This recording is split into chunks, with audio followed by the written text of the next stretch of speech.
মৌমাছির চাক কাটার মন্ত্র। অনেকেই আছে প্রশ্ন করে, হুজুর মৌমাছির চাক কাটার কি কোনো মন্ত্র আছে?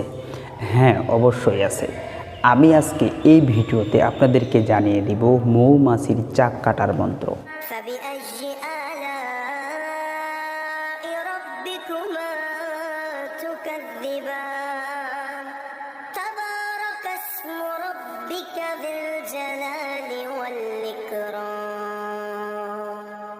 আলহামদুলিল্লাহ ওয়াসসালাতু ওয়াসসালামু আলা রাসূলিল্লাহ।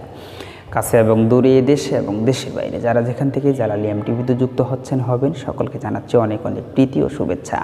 প্রিয় দর্শক শ্রোতা, ইতিমধ্যে আপনি যদি একজন নতুন সদস্য হয়ে থাকেন আমাদের জালালী টিভিতে, অবশ্যই চ্যানেলটিকে সাবস্ক্রাইব করে দিবেন। নিত্য নতুন ভিডিও সকলের আগে পেতে অবশ্যই বেল আইকনে চাপ দিয়ে রাখবেন, কারণ প্রতিদিন আমরা এই ধরনের একটি করে ভিডিও নিয়ে আপনাদের মাঝে উপস্থিত হয়ে থাকি। তো প্রিয় দর্শক শ্রোতা, সেই সূত্র ধরে আজকেও একটি ভিডিও নিয়ে উপস্থিত হয়ে গেলাম। ভিডিওর বিষয়বস্তু অবশ্যই থাম্বনেল দেখে বুঝে গেছেন যে মৌমাছির চাক কাটার মন্ত্র। যে আসলেই মৌমাছির চাক কাটার কি কোনো মন্ত্র আছে? বই পুস্তকে তো দেখতেছি হ্যাঁ আছে, তবে যারা মৌমাছির চাক কাটেন তাদের কাছে মন্ত্র থাকতেও পারে, নাও থাকতে পারে। তবে আমি যেটা পেয়েছি মৌমাছির চাক কাটার মন্ত্র, সেটা কিন্তু আমি আপনাদেরকে দিচ্ছি। আপনারা ট্রাই করে দেখতে পারেন। সাহস যদি কম থাকে তাহলে কিন্তু এই কাজে হাত দিবেন না। মন্ত্রতে কোনো প্রকার ভুল হলেও কিন্তু আপনি বিপদে পড়তে পারেন। এই জন্যে জেনে শুনে বুঝে তারপর সাহস অধিক নিয়ে কিন্তু এই কাজটা করতে যাবেন, কারণ যদি আপনাকে সমস্ত মধু একবারে ধরে তাহলে কিন্তু আপনি বিপদে পড়ে যাবেন। অতএব যারা মধুর চাক কাটে তাদের দ্বারাই কাটায় নেবেন। আপনি যদি এই মন্ত্রটি জানতে চান, শিখতে চান, তাহলে খুব বিশ্বাসের সহিত এবং মন্ত্রটি সঠিকভাবে পড়তে হবে এবং খালেস নিয়েতে কিন্তু কাজগুলো করতে হবে। দেখেন, আমি যেইভাবে বলবো এইভাবে কাজগুলো করতে হবে। প্রিয় দর্শক শ্রোতা, দেখবেন সরিষার তেল, যেই সমস্ত সরিষার তেল গরু দিয়ে মাড়াই করে, অর্থাৎ গরু চতুর্দিক দিয়ে ঘোরে আর তেল বাইর হয় সরিষার তেল, এই তেলটা লাগবে আপনার আধা পোয়া বা 1 পোয়া তেলটা নেবেন। তেলটা নেওয়ার পরে আজকের যে মন্ত্রটি দিব, এই মন্ত্রটি 21 বার পরে তেলটিতে ফু দিবেন। চলেন আগে মন্ত্রটি শুনে আসি। माकस माकस मत माकस जो है जंगल में, रास आंधा हो जा, दोहाई तुझे खुदा का, आज मेरा मंत्र जब लोरे, खुदा की आरस तब लोरे,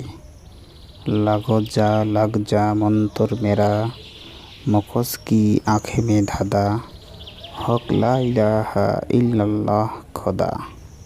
এই মন্ত্রটি দিয়ে আপনারা 21 বার পরে 21টা ফু দিবেন এই তেলের ভিতরে। দেওয়ার পর তেলটা সম্পূর্ণ আপনার শরীরের ভিতরে মালিশ করবেন। মালিশ করার পরে আপনাকে যেটা করতে হবে, বাবুই তুলসী নামক একটি গাছ আছে, বাবুই তুলসী গাছের শিকড় মাথার ভিতরে বাঁধ দিবেন।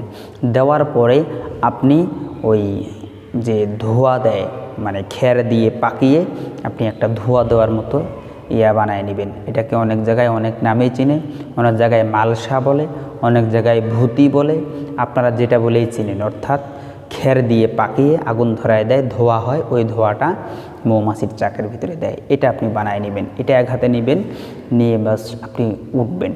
ওঠার পরে আপনি ধোয়া দিলে মৌমাছিগুলো চলে যাবে, আপনি সুন্দর অনায়াসে মৌমাছির চাকটা কাটতে পারবেন।